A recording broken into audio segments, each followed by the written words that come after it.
Gaza पर कयामत टूटी है। पहली बार ऐसा हुआ है कि एक ही दिन में 400 से ज्यादा लोग एयर स्ट्राइक में मर गए हैं।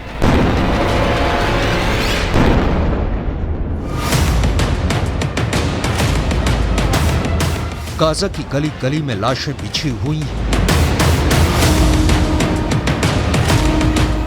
क्या हुआ है गाजा के अंदर जो पूरी दुनिया सिहर उठी है? तस्वीरों के साथ विस्तार से सब कुछ आपको बताएंगे, लेकिन सबसे पहले बात होगी अमेरिका और इजराइल के बीच चल रही रस्साकशी की। गाजा के अंदर किमशुफ इलाके में हुई खूनी झड़प को लेकर फिलिस्तीन के अखबारों ने दावा किया है कि इजराइल का 75 करोड़ का एक मरकबा टैंक फोड़ दिया गया है और इजराइल का एक जवान भी मारा गया है। गाजा के अंदर घुसते ही इस खूनी झड़प में इजराइल को हुए नुकसान ने बाइडेन को बहुत ज्यादा परेशान कर दिया है। अमेरिका के रक्षा मंत्री ऑस्टिन और इजराइल के रक्षा मंत्री योव गैलेंट हर दिन एक दूसरे से फोन पर बात कर रहे हैं और इसके बाद अमेरिका के रक्षा मंत्री ऑस्टिन राष्ट्रपति जो बाइडेन को पूरी रिपोर्ट देते हैं। इजराइल के अंदर अमेरिका के सैन्य विशेषज्ञ भी मौजूद हैं, जो कि इजराइल डिफेंस फोर्स को अपनी विशेष सलाह भी दे रहे हैं। इन सब बातों का जिक्र करते हुए इजराइल की मीडिया में यह खबर छपी है कि सारी परिस्थितियों पर विचार करने के बाद जो बाइडेन ने एक बार फिर इजराइल को सलाह दी है कि वो गाजा में घुसने से पहले पुख्ता तैयारी कर लें। बाइडेन और नेतन्याहू के बीच फोन पर बातचीत भी लगातार जारी है। इजराइल के अंदर कुछ अजीब सी भ्रम की स्थितियां बनी हुई हैं।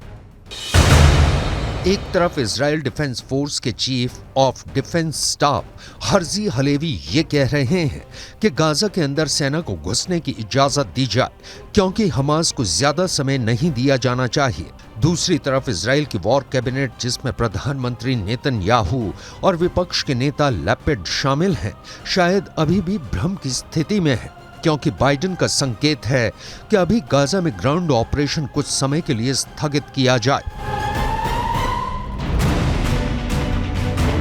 एक रिपोर्टर ने बाइडेन से इस पर सवाल पूछा तो बाइडेन ने कहा कि वो इस विषय पर इजराइल से बात कर रहे हैं। Are you encouraging the Israelis to delay invasion? दरअसल अमेरिका और फ्रांस जैसे देश चाहते हैं कि पहले बंधकों की रिहाई हो, फिर गाजा के अंदर इजराइल ग्राउंड ऑपरेशन करे। दरअसल अमेरिका में चुनाव होने वाले हैं और बाइडेन चाहते हैं कि डेमोक्रेटिक पार्टी की जीत हो, और अगर बंधकों की रिहाई नहीं हुई तो डेमोक्रेटिक पार्टी को नुकसान हो सकता है। इसीलिए अमेरिका चाहता है कि पहले बंधकों की रिहाई हो, फिर गाजा में ग्राउंड ऑपरेशन। लेकिन इजराइल डिफेंस फोर्स के chief of army staff Herzi Halevi को लगता है कि इस तरह बॉर्डर पर लाखों सैनिकों को असमंजस की स्थिति में खड़ा नहीं रखा जा सकता। इसलिए हर्जी हलेवी ने यहां तक भी कहा है कि गाजा पर कब्जा हम कर लेंगे, हालांकि हमें इसके लिए अपने सैनिकों की कीमत भी चुकानी पड़ेगी। अमेरिका के अखबारों में दावा किया जा रहा है कि बाइडेन गाजा में ग्राउंड ऑपरेशन करने से इजराइल को रोक नहीं रहे हैं, वो सिर्फ कुछ दिन रुकने के लिए अपील कर रहे हैं। दूसरी तरफ फ्रांस के राष्ट्रपति इमैनुअल मैक्रोन भी इजराइल का समर्थन करने के लिए तेल अवीव पहुंच गए हैं। मैक्रोन ने ईरान के राष्ट्रपति को फोन करके धमकी भी दी थी कि अगर लेबनान के बॉर्डर से हिजबुल्लाह ने युद्ध की गलती की तो इसके लिए ईरान को ही जिम्मेदार माना जाएगा। दरअसल फ्रांस के लोग भी गाजा में बंधक हैं और इसलिए मैक्रोन भी अपने देश के अंदर राजनीतिक दबाव झेल रहे हैं।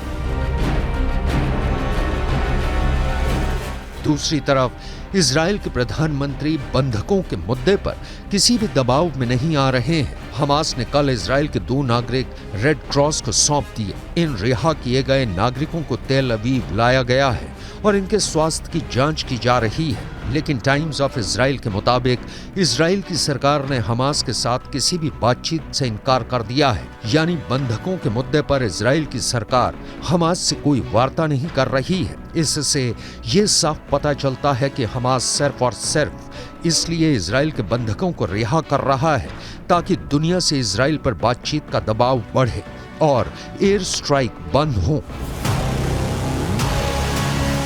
दूसरी तरफ इजराइल हमास से कोई भी बातचीत को तैयार नहीं है। इस वक्त इजराइल के सर पर बदले का खून सवार है। गाजा की हालत फिलहाल ये है कि एक दिन में 400 से ज्यादा लोग पहली बार एयर स्ट्राइक में मारे गए हैं। संयुक्त राष्ट्र का कहना है कि 42% गाजा बर्बाद हो गया है। 1,40,000 इमारतें क्षतिग्रस्त हो गई हैं, यानी यहां पर रहने से पहले मरम्मत जरूरी है।